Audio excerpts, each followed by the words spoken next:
Hello everyone, welcome back to my channel. নিয়ে আসলাম uncommon একটি recipe, কাঁচা টমেটো দিয়ে রুই মাছের বোনা রেসিপি। তো আমি প্রথমে দিয়েছি সয়াবিন তেল, তারপর দিয়েছি পেঁয়াজটাকে আমি লাল বাদামি কালার করে ভেজে নেব। দিয়ে দিলাম আমি হালকা কিছু কাঁচামরিচ, এটাকে দিয়ে আরও 1 মিনিট কুক করব।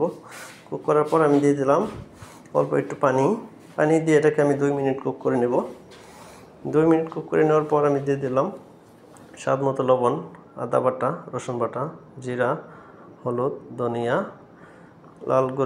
লাল মরিচের গুঁড়া দিয়ে এটাকে আমি সুন্দর করে কুক করে নেব 5 থেকে 6 মিনিট।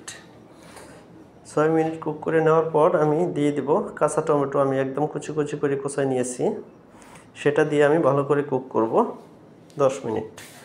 কুক করা শেষ, কিন্তু আমি দিয়ে দেব পরিমাণ মতো পানি দিয়ে এটাকে আমি বলক উঠাই নেব।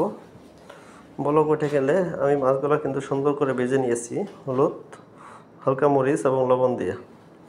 মাছগুলোকে ছেড়ে দিলাম, উপরে ছেড়ে দেবো কিছু ধনেপাতা দিয়ে এটাকে আমি 2 মিনিট কুক করব হাই হিটে।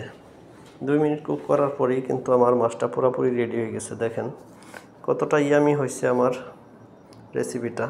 আপনার ভালো লাগলে অবশ্যই রেসিপিটা একবার ট্রাই করবেন। দুর্দান্ত এই রেসিপি।